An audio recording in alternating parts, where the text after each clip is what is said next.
Hey everybody, today I am going to be reviewing Doctor Strange in the Multiverse of Madness, I think.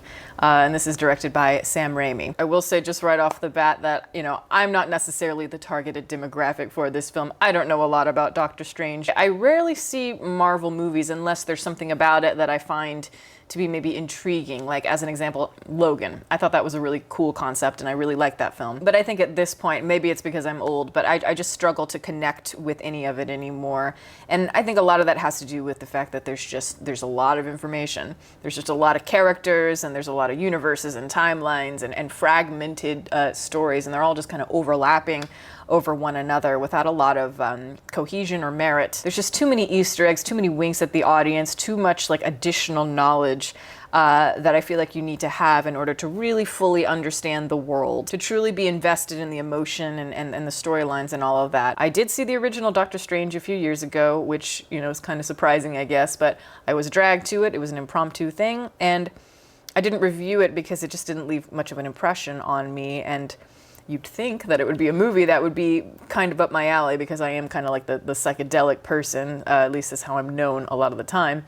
But I don't know, it just didn't have enough imagination. It wasn't funky enough for me. Like any DMT imagery or any like sitar was far too sparse in my opinion. Not enough electric guitars and color and all of that. It just, everything that existed in it felt like it had, it was tinged with an element of barcodes all over it. Even if the special effects were sometimes even innovative, I would say that it feels more like a commodity rather than something cool and interesting and fun and something that I want to go along for the journey. Maybe it's just me, but when I watch a superhero movie like this, I want it to have, some joy. I want it to be playful and bright, and this just kind of felt, or the original Doctor Strange to me felt just kind of drab and boring, and I forgot it within minutes. And I certainly wasn't expecting much out of this one either.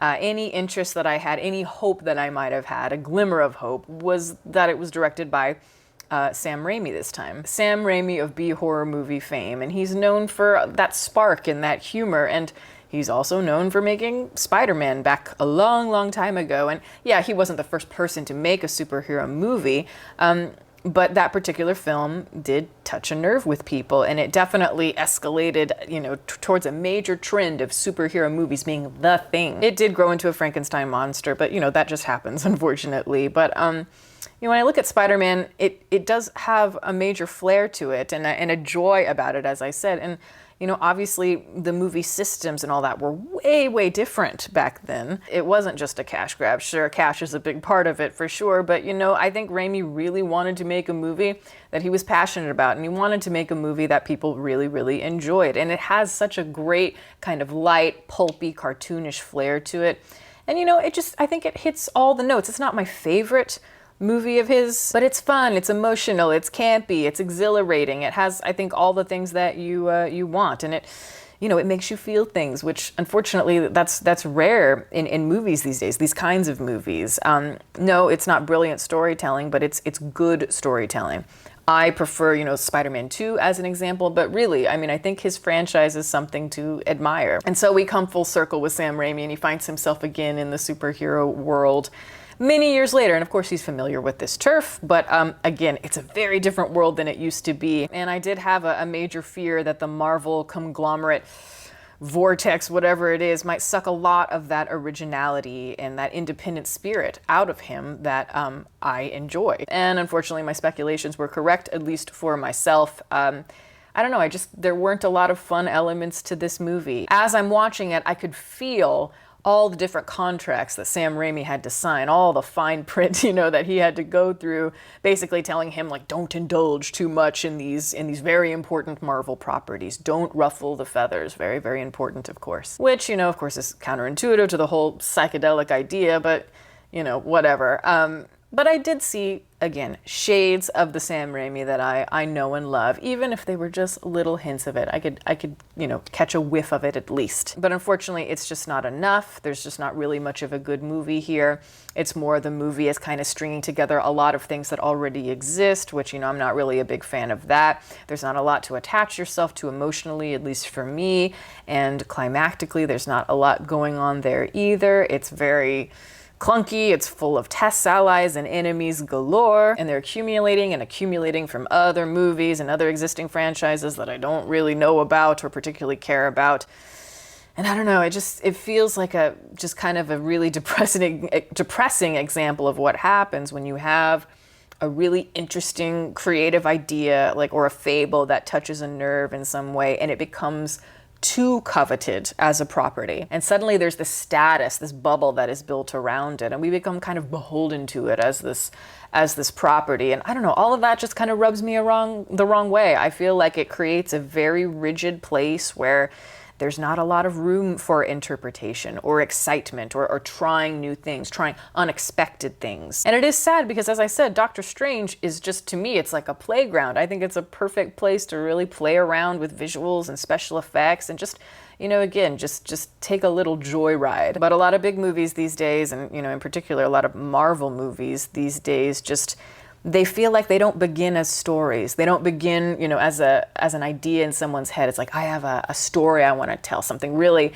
that emotionally speaks to me. No, it feels more like advertisements, again, of existing properties, and they're just leading you down more and more rabbit holes. One rabbit hole leads you down another one, and it's just this like overwhelming sense of media consumption.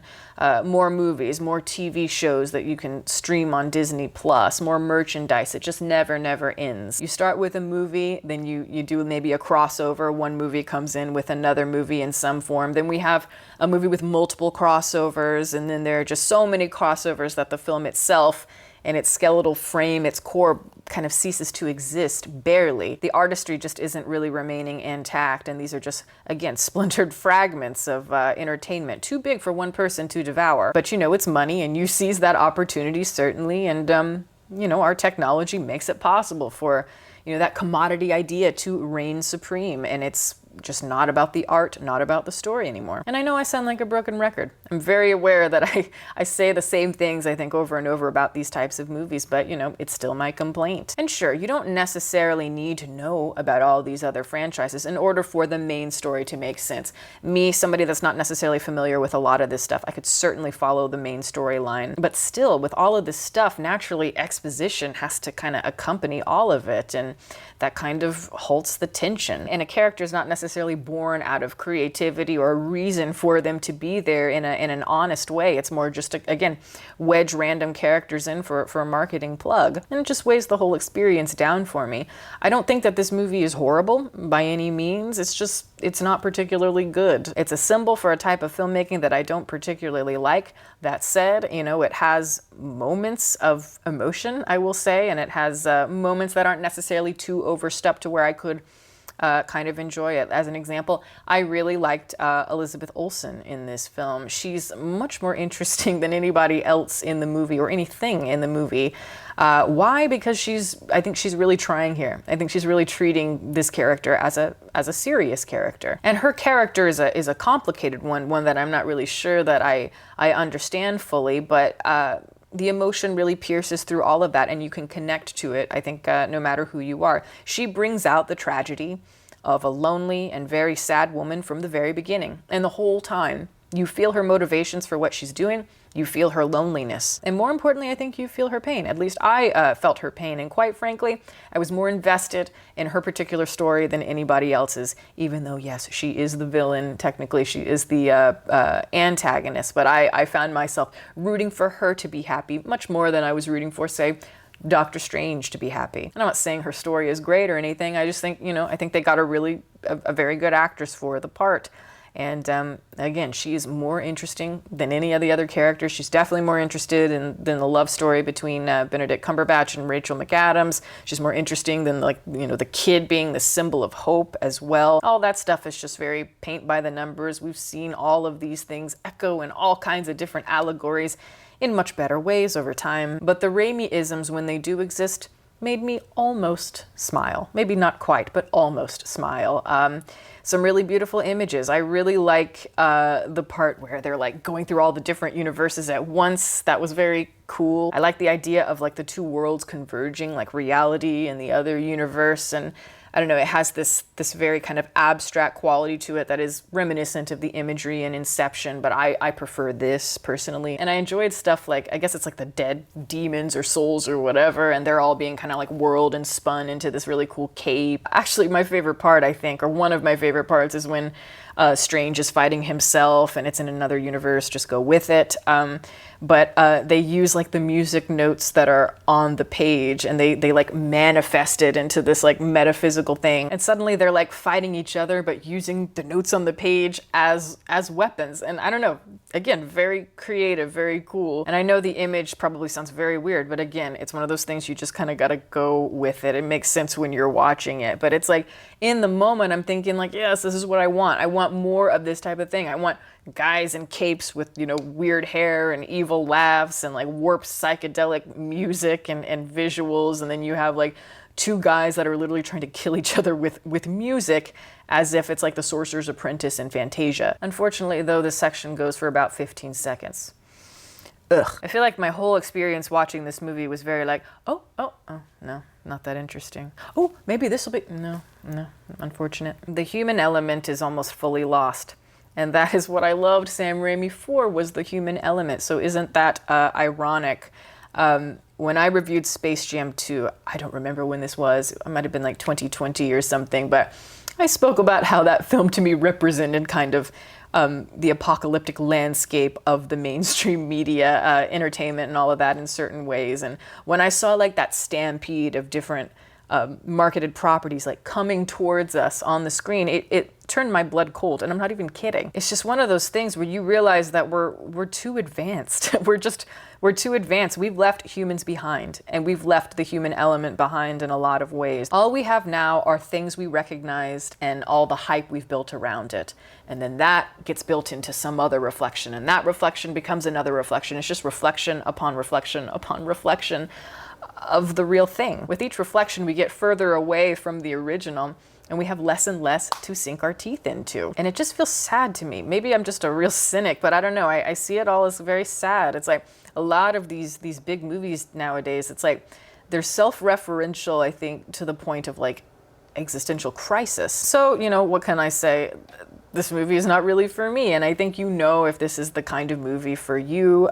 You already know if you're going to see this or not, and you know, it's just not my forte. But I am giving you my feelings, my opinions on it regardless. I just feel like I really do think that the psychedelic feel of everything can be mainstream in a really, really accessible way that the whole family can enjoy genuinely. But at the same time, I do feel like the psychedelic spirit and the joyous spirit that might exist in somebody like a Sam Raimi, an indie guy like that, does feel very counterintuitive to the current model that exists in Hollywood for these types of films. This is an overload of garnishes with no meat to them, and TM symbols. A lot of bad humor too. A lot of winks at the audience that have felt very overwrought in Marvel movies ever since the Avengers. It feels very much as if to say, it's like, as long as we're self-aware, as long as we can poke fun at ourselves, the internet trolls won't meme us. I really think at least that's how it comes off to me. But you know, I digress. Yeah, that is my review. Thank you guys so much for watching. I'm going to plug my website. As always, it is deepfocuslens.com. I am an artist. I do commission portraits, and I also sell prints of my work. If that is something that you're interested in, you can always go to the website below. And if you have a question about a commission or a print, you can always email me. My email is in the description box below as well. Also, I would like to give a shout out to my patrons who are wonderful. Thank you guys so much for your support. If you are interested in supporting, the link for that is below, as well as the rest of my social media information. You can watch more videos here, and you can subscribe if you'd like. Catch you next time.